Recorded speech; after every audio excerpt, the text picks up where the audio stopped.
বন্দে পুরুষোত্তম, বন্দে পুরুষোত্তম, বন্দে পুরুষোত্তম। পরম প্রেমময় শ্রী ঠাকুর অনুকূলচন্দ্র রাতুল চরণে আমার শতকোটি প্রণাম জানাই। পরমাধ্যায় জগৎজননী শ্রী বরমা রাতুল চরণে আমার শতকোটি প্রণাম জানাই। পরম পূজ্যপাদ শ্রী বরদা রাতুল চরণে আমার শতকোটি প্রণাম জানাই। পরম পূজ্যপাদ আচার্যদেব রাতুল চরণে আমার শতকোটি প্রণাম জানাই। পরম পূজ্যপাদ শ্রী গোবিন্দার চরণেও আমার শতকোটি প্রণাম জানাই।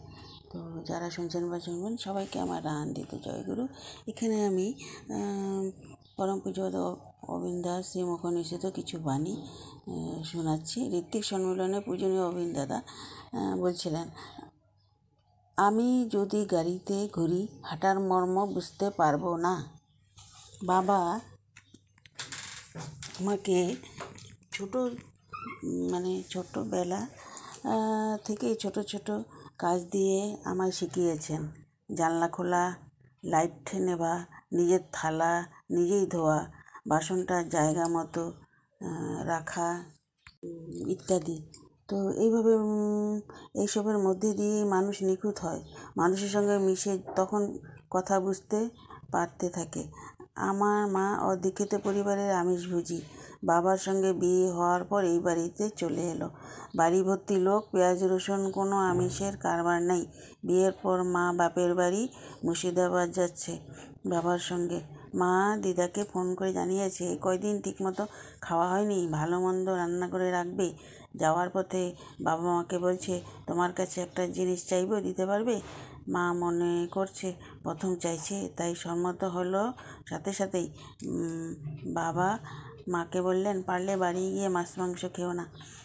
মায়ের মনে আছে বর এই প্রথম একটা জিনিস চেয়েছে, তাই প্রাণপণে তার কথা রক্ষা করেছে। তখন থেকে মায়ের আমিষ আহার বরাবরের জন্য বন্ধ হয়ে গেল। এরকমভাবে একজনকে ভালোবেসে কিংবা ঠাকুরকে ভালোবেসে অবাঞ্ছিতগুলো ছেড়ে দিই, ক্রমে আমরা শুদ্ধ হতে থাকি। আমার মতো ছেলেদের বাইরে স্কুলে পড়া খুব জরুরি। সকলের জন্য ইউনিফর্ম পরার নিয়মও আছে। ইউনিফর্ম মানে সকলেই সমান, সকলেই স্কুল নিয়ম মেনে চলতে হয় না। ক্লাস 9-এ উঠে বন্ধুদের সঙ্গে ঠাকুর বিষয়ে কথা বলতে শুরু করি। আমার ক্লাসে 60 জন ছাত্র ছিল। একা ঠাকুরের গল্প করছি, যাজন করছি, তার মধ্যে 25 জন দীক্ষা হয়েছে। তাদের খোঁজ নেই, তারা সবাই ইষ্টিবৃতি করে। আপনারা ঠাকুরকে ভালোবাসেন, তাই আমি আপনাদের খুব ভালোবাসি।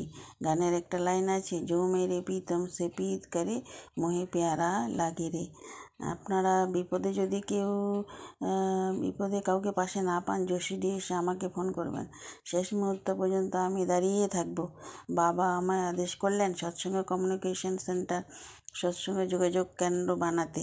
সৎসঙ্গ সম্পাদিত কার্তিক দাস সহযোগিতায় সেটা বানানো হয়েছে, আজ থেকে চালু হচ্ছে। এই নাম্বারটা রেখে দিবেন, 18003450-122 টোল নাম্বার।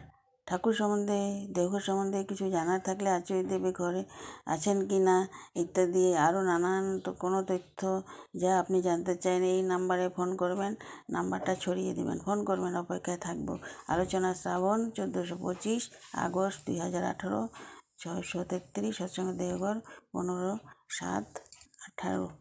এটি সেদিন বলেছিলেন। তো জয়গুরু, আপনারা সবাই ভালো থাকুন।